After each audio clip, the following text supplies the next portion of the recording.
first year of my residency, and it's been an amazing year. I don't think I've ever felt quite so supported as an artist, and it's been really lovely to have a whole year of just improvising with all these different luscious people, and then out of that to start working on the piece. So thank you to everyone here in the West Cork Arts Centre, especially Justine Foster and Anne Davram and all the front of house people who were really lovely. And thanks to Ronan Bruce, who came in and helped me with the production side of things. And Siobhan Heaps, who was our fabulous tea lady. Some of the music is by me on my new Magic Looper, which was also part of having my residency here, is that I got to finally buy a looper. I've wanted one for 15 years. And one of the songs is a traditional, well actually I'll let her talk about it. Is Leah here? Yeah, Leah arranged and performed Azam, which plays when I'm talking about the refugees. Do you want to say anything about the song?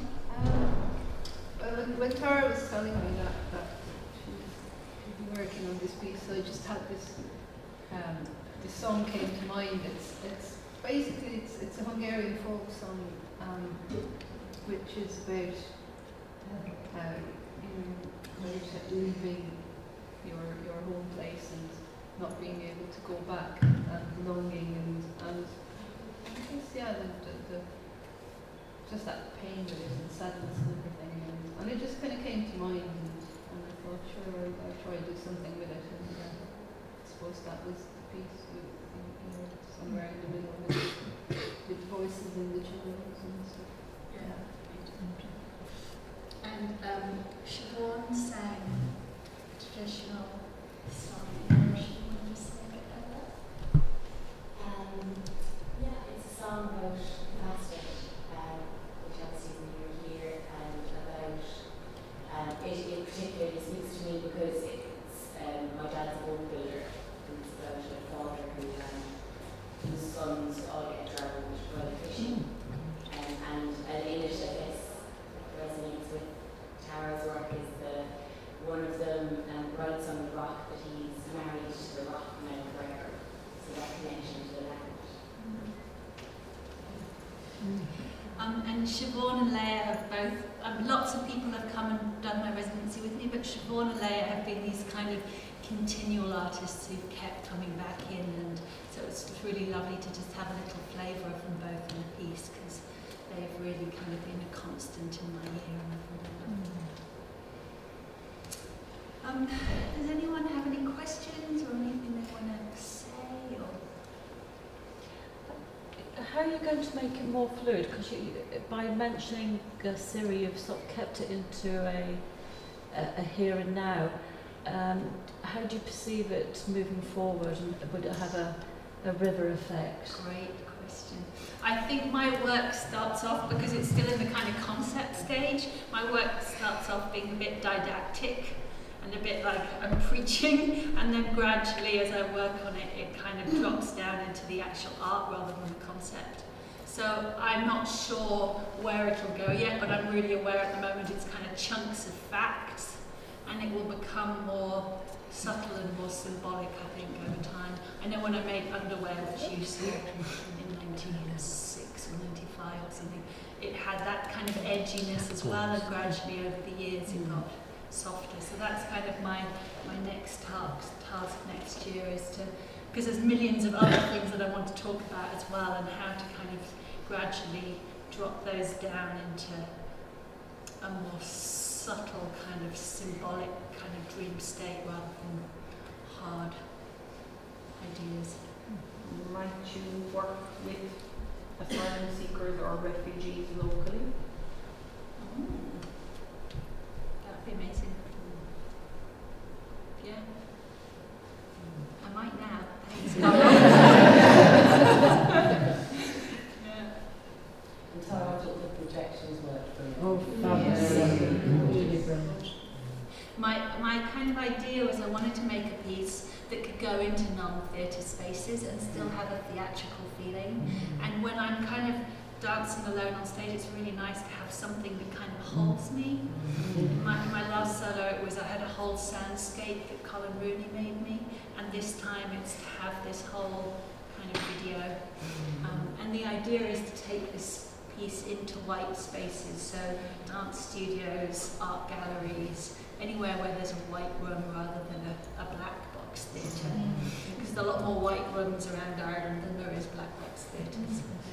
You totally brought us to your house. You very successfully brought your house here. It's totally Kappa glass. And that was even from the moment we walked in. It was like, oh, look where we are. Yeah.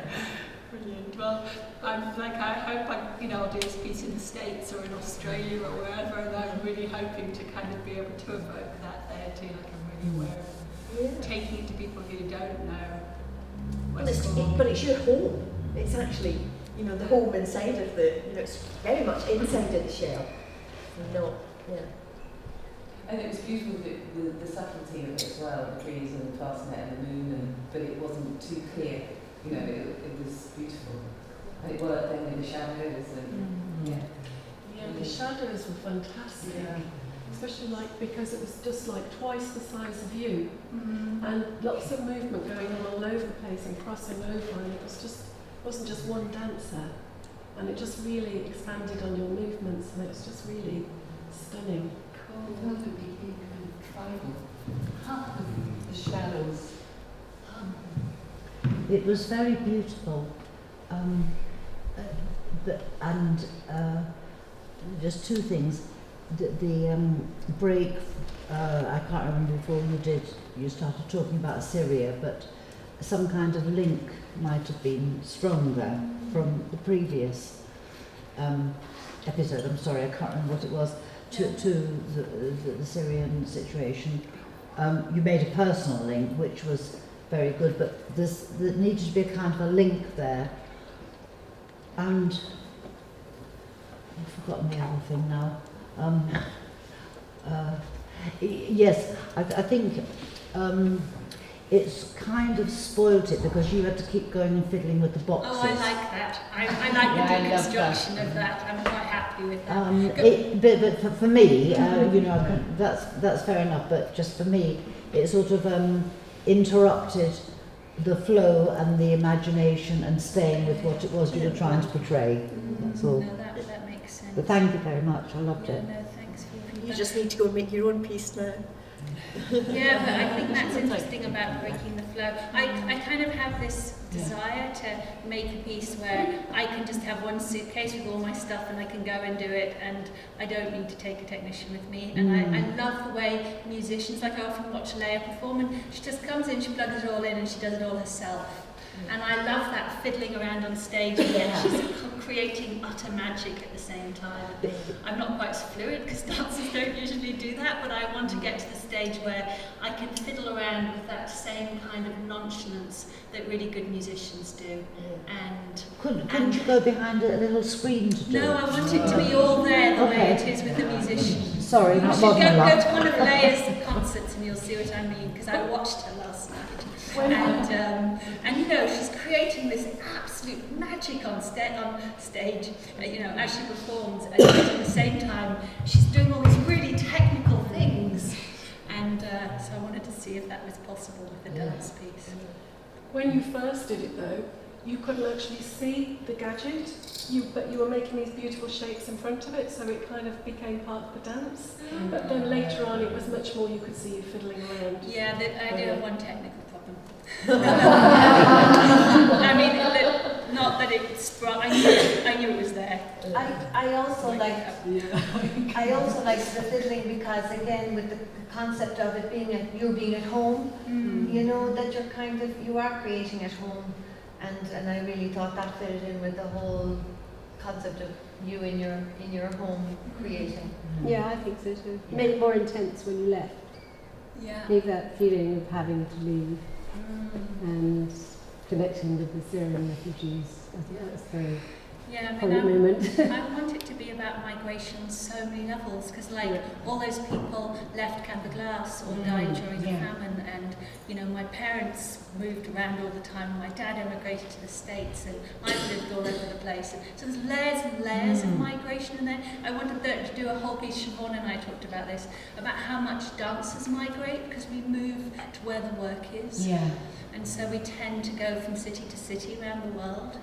And so there'll be a whole section about that kind of migration as well. That's The colours were beautiful too, because it was like moss and sea and sky, and that really well.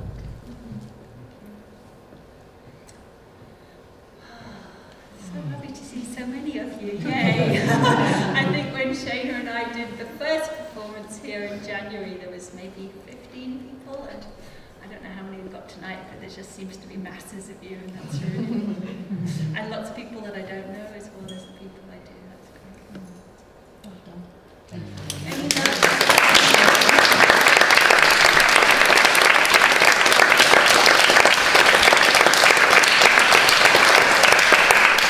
So I have another year next year, and this piece will be finished by next November. And I start back in January.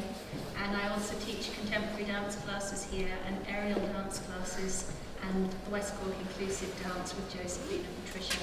So, yeah, come back. Thank you. Thank you.